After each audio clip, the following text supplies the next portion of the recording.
Mewah, megah, gegap gempita, menjadi tampak muka dari denyut nadi kota. Seolah kita semua disamarkan kepada mereka yang hidup dalam keterbatasan. Hidup dalam himpitan, tidak punya pilihan, tak terbayang akan masa depan, menghantui setiap jejak mereka berjalan. Kami akan mulai membawa kalian menyingkap ruang-ruang gelap untuk bersama menaruh harap.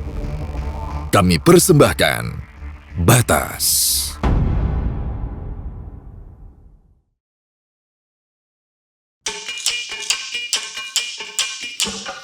Dari tahun 90-an sampai saat ini, setiap pergantian gubernur itu berarti 5 tahun sekali. Kampung kita itu seperti tidak dipedulikan.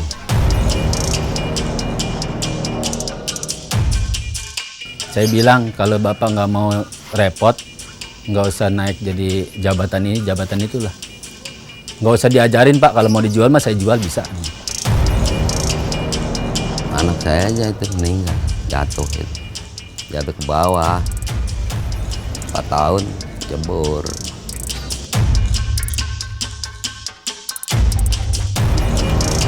Miris ya.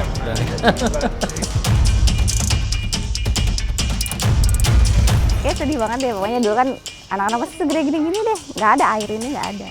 Saya zaman-zamannya mereka ini nggak ada. Sekarang zamannya anak saya udah nggak ada lain bermain.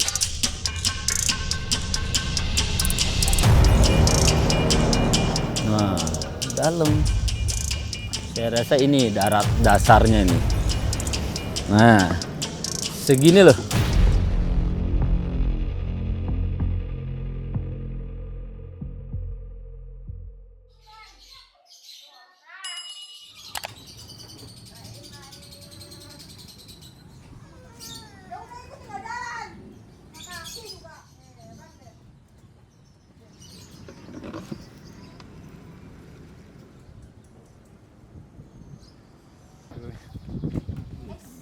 Nama saya Rudi, selamat datang di Kapuk Teko atau Kampung Apung.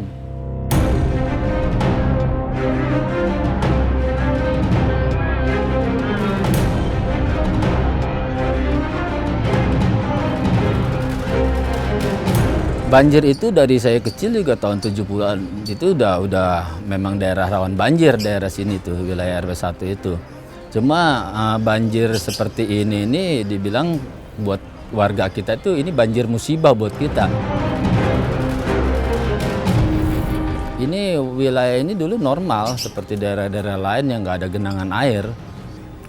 Karena daerahnya ini memang kita udah rendah, jadi air itu kan sifatnya kan nyari tempat yang rendah. Jadi kantong air ini kampung kita.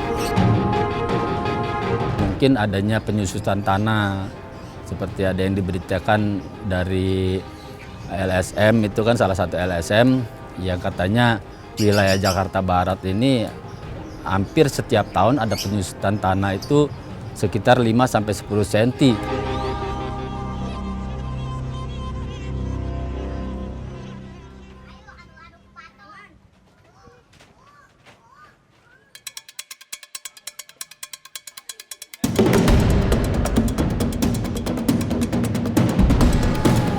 Bisa dipegang, dulu tinggi banget ini. Ini pakai tangga dulu naik nih, benerin rumah ini. Sekitar 3 meter nih, rumah ini. Dulu ini paling tinggi, rumahnya paling tinggi. Terus kan sering banjir, jadinya rumahnya paling pendek, keuruk gitu. Dulu saya pernah mainnya di situ tuh, di daerah sini sampai ke sini. Dulu tuh ke sana tuh sampai belakang tuh tanah pemakaman, jadi kita mainnya sampai ke sana gitu. Sekarang udah hilang? Sudah hilang, udah nggak ada tempat bermain, jadi cuman ini kelihatannya air doang. Kayak sedih banget deh, pokoknya dulu kan anak-anak masih segede gini-gini deh, nggak ada air ini, nggak ada. Saya zaman-zamannya mereka ini nggak ada. Sekarang zamannya anak saya udah nggak ada lain bermain, makanya bermainnya di depan musola, karena memang yang paling lega. Kalau kiri kanannya kan air, udah susah.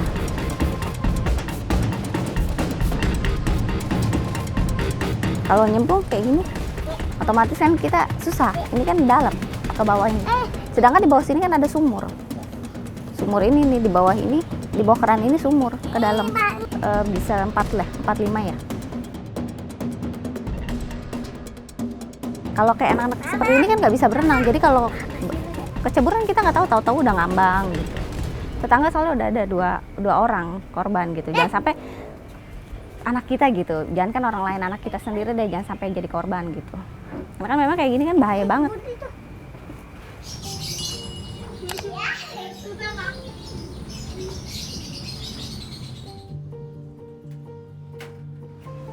Dua, yang satu SMP kelas. Ini yang rumah ini, anaknya sempat jadi korban ya, musibah tahun 2011, anak balita. Boleh kenalin dong? Boleh, yuk mari kita kenalan. Ini kejadiannya di sini, dugaannya jatuhnya sekitar sini. Ini rumahnya, Bu. Assalamualaikum. Misi, ini Ibu.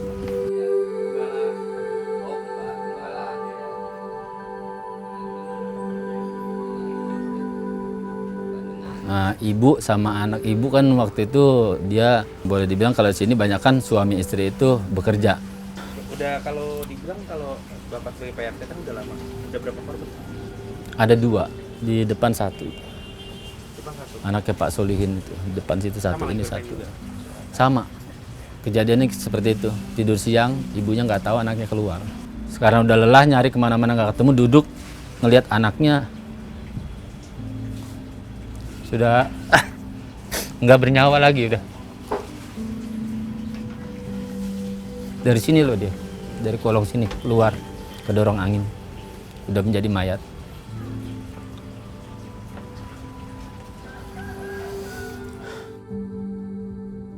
Sama tahunnya 2011 ya Bu ya, 2 korban.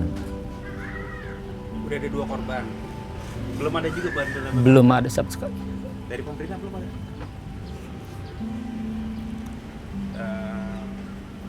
Miris ya. Karena sedih banget. Sedih saya dengerin. Anak saya aja itu meninggal, jatuh itu.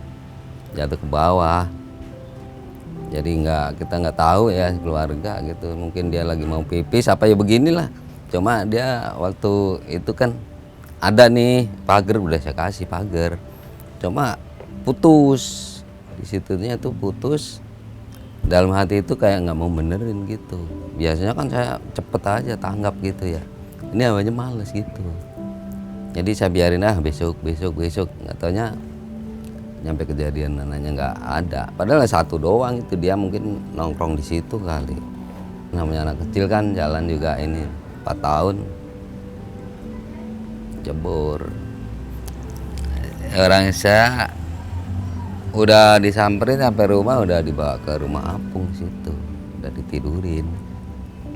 Mamanya dia nyari, bangun tidur, ditengok anaknya nggak ada, dia nyari kemana-mana keliling, nggak ada. Mungkin dia pas di rumah gini dia ngeliat kayak boneka, kata dia. Tadi juga ngomong kayak apa mak, kayak boneka. Nah, begitu lihat dia teriak-teriak, nggak tanya anak saya, dia celentang begitu sih kata dia.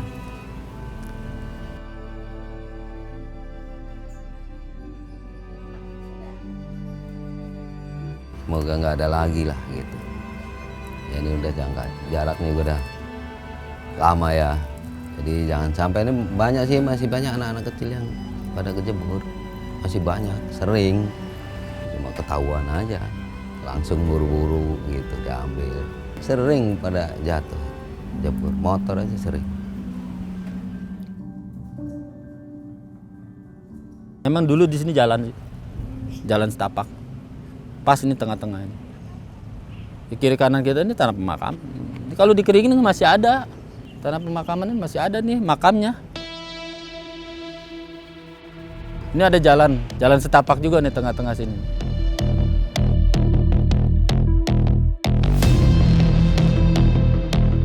Nah, dalam.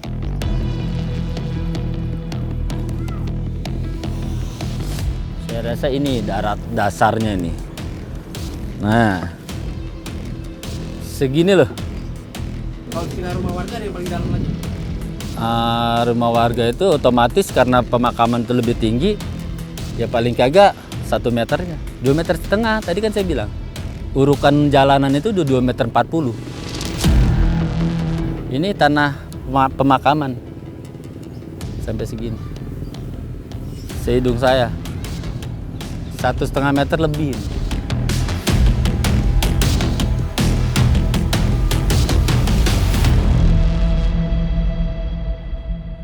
Waktu itu ya banyak sekali yang datang ke sini, ya dibilang kampung di atas air, jadi dibilang kampung apung. Pada dasarnya memang kampung kita itu nama aslinya Kapuk Teko. Dari tahun 90-an sampai saat ini setiap pergantian gubernur itu berarti 5 tahun sekali. Kalau dihitung mundur sampai tahun 90-an ke sini itu udah sekitar 6 gubernur ya. Ya masih seperti ini. Kampung kita itu seperti tidak dipedulikan. Ya mungkin karena lingkupnya cuma 1 RT doang. Seperti itu. Terus terang saya bicara seperti itu. Karena memang dulu juga pernah waktu masih dibantu sama salah satu LSM, itu ada, ya maaf, ada pejabat yang bilang kampung ini dijual aja, digulung, bahasanya digulung. Udah pindah aja kemana kek. Saya bilang kalau Bapak nggak mau repot, nggak usah naik jadi jabatan ini, jabatan itulah. Nggak usah diajarin Pak, kalau mau dijual mah saya jual bisa. Cuman untuk tinggal di daerah lain, itu yang saya pikirin, warga saya pikirin. Karena untuk tinggal di daerah lain yang tadi saya bilang, kita jual sebidang tanah, kita bagi-bagi untuk anak-anak kita yang sudah pada berkeluarga, itu nggak mungkin kita bisa bangun rumah. Beli tanah pun belum tentu bisa. Di sini ada 5 keluarga. Anaknya 4 sama orang tuanya 5 berarti 5 kepala keluarga. Kalau dijual cuma kebagian sebidang sedikit-sedikit, itu nggak akan bisa beli tanah di tempat lain, nggak bakalan bisa. Yang ada malah habis.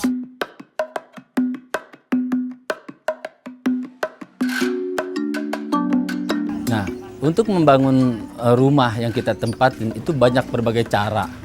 Salah satu cara yang paling efektif warga kita itu utang. Itu kebanyakan warga itu tuh utang.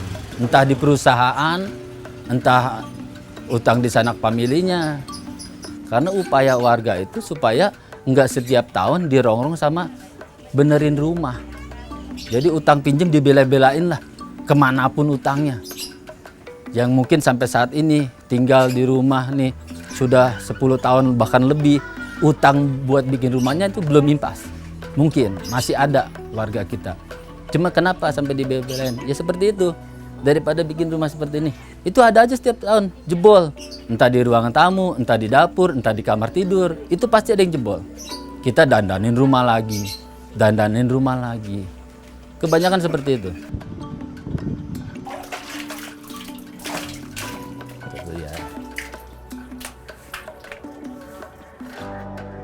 Ini sumur tua, sumur dari dulu. Sekitar tahun 80 itu saya masih minum air sumur ini. Untuk masak, untuk minum. Ini airnya dulu manis, bersih, bening. Enggak, sekarang ini kuning. Ada kayak serbuk gitu. Jadi kalau di ember, nah seperti ini. Ini ada kuning-kuning seperti ini. Itu sejak kapan Pak? Ya sekitar tahun 90-an itu udah mulai nggak bisa dipakai buat masak air ini. Udah mulai sering banjir gitu kan. Jadi udah kotor, nggak bersih lagi. Buat mandi masih bisa buat mandi. Buat cuci baju, cuci piring masih. Biasanya kalau ada orang dari luar kan ngelihatnya, airnya begini amat ya, jijik merasa gitu. Pada saat itu udah mulai masuk tuh air pikul. Jadi kita ganti minum, masak pakai air pikul itu. Kita beli satu pikulnya itu 6.000 per pikul.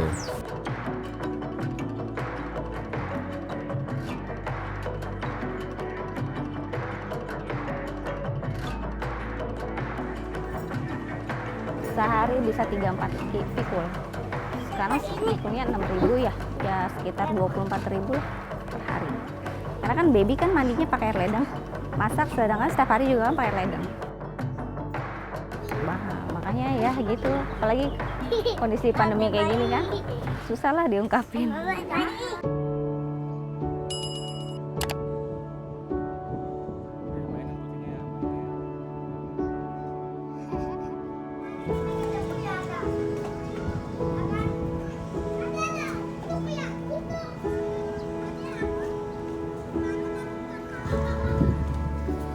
Harapan kedepannya ya kita minta dipedulikan kampung kita ini. Nggak banyak kok yang kita inginkan gitu ya, adanya genangan air itu supaya nggak ada gimana caranya. Apalagi kampung kita itu kan udah terjadi musibah yang menelan korban balita waktu pada saat itu. Ya kita di sini mohon ya, saya mewakili warga untuk kepeduliannya untuk kampung kita yang wilayah cuma 1 RT ini memang ya, khususnya di Kelurahan Kapuk ini.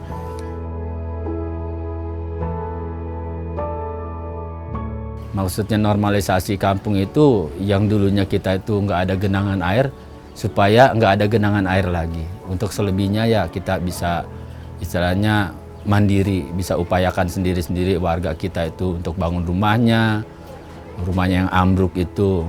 Kita nggak minta ganti rugi. Sampai saat ini pun kalau rumah kita ambruk gitu, ya sudah. Memang mungkin prosesnya seperti itu. Kalau masalah janji manis itu janji kampanye dari dulu, kita udah nggak kaget lagi. Ini daerah kampung-kampung ini nanti kita bakal begini gitu kan. Istilah janji manis itu udah biasa lah itu. Ya semenjak terjadinya banjir permanen ini tahun 90-an sampai saat ini ya nggak ada perubahan.